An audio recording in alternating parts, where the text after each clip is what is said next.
নমস্কাৰ, মই কিশোৰ দাস। আপোনালোক সকলোৱে জানে যে মই কৰ্কট ৰোগত আক্ৰান্ত হৈ আছোঁ আৰু মই যিহেতু চিকিৎসাৰ কাৰণে বোম্বেত আছিলোঁ, মাজতে গুৱাহাটী গৈছিলোঁ যদিও আকৌ মই বিশেষ কাৰণত বোম্বেত আহিবলগীয়া হ'ল। গতিকে মই বোম্বেতে এতিয়া উপস্থিত আছোঁ আৰু ইয়াতে ট্ৰিটমেণ্ট চলি আছে। আৰু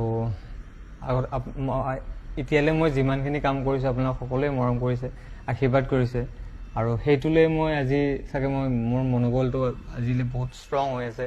আপোনালোকৰ এই আশীৰ্বাদ পোৱাৰ কাৰণে সাহস পাইছোঁ আপোনালোকৰ পৰা বহুতখিনি।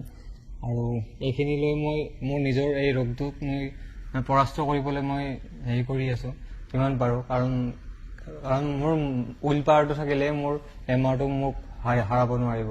গতিকে মই আপোনালোকৰ যিখিনি মৰম পাইছোঁ, আশীৰ্বাদ কৰিছোঁ, সকলোৰে কাৰণে বহুত বহুত ধন্যবাদ। আৰু মই এই বেমাৰটো হোৱাৰ আগতে মই এখন চিনেমা কৰিছিলোঁ, মোৰ যিখন শেষ চিনেমা লাষ্ট কৰিছিলোঁ, সেই চিনেমাখনৰ নাম হৈছে দাদা তুমি দুষ্ট বৰ। অতি সোনকালে আপোনালোকৰ মাজত আহি আছে আৰু এই চিনেমাখন হৈছে বহুত বেছি হাস্যমধুৰ আৰু ৰোমেণ্টিক হয়। বহুত ভাল পাব আপোনালোকে, মোৰ দৃঢ় বিশ্বাস এইখন চিনেমা চাই আপোনালোক সকলোৱে ভাল পাব। আৰু কেঁচা বস্তু বুলিয়ে ক'ব লাগিব, মোৰ যদি চাব সকলোৱে চাব, মই বহুত আশাবাদী চিনেমাখনক লৈ।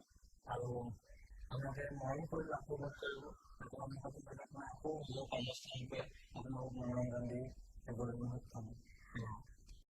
নমস্কাৰ, সকলোকে অসমীয়া নৱবৰ্ষৰ আৰু ৰঙালী বিহুৰ শুভেচ্ছা জ্ঞাপন কৰিছোঁ। বোম্বেত থাকি অলপ আপোনালোকক অসমীয়া পৰিৱেশ এটা দেখাবলৈ বিচাৰিছোঁ। বলক, এয়া ডালিম, বেঙেনা, তিতা কেৰেলা, জাতিলাও, জালুক, এই তুলসী, কলগছ, এয়া কলগছ আৰু এইবোৰ সম্ভৱ হৈ পৰিছে আমাৰ দেৱজিৎ ছাৰৰ তত্ত্বাৱধানত। খুব ধুনীয়াকৈ বাগিচাখন ৰাখিছে অসম ভৱনত, জলকীয়াৰ পুলিও আছে ইয়াতে। ত' বহুত ভাল লাগে ইয়াত থাকি, মানে অসমীয়া এটা ফিল হয়, খুব ধুনীয়া অসমীয়া পৰিৱেশ এটা পায়। ত' দেৱজিৎ ছাৰক ধন্যবাদ দিব বিচাৰিছোঁ ইমান ধুনীয়া পৰিৱেশ এটা গঢ়ি তোলাৰ বাবে। ধন্যবাদ।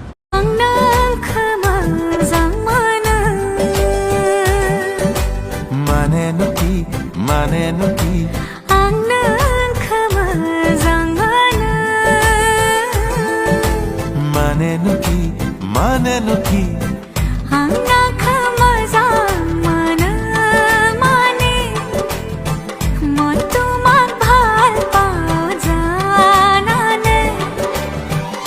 ভাল লাগিছে যদি মনে খাইছে যদি কহিনো কইনি দিয়া কিয়া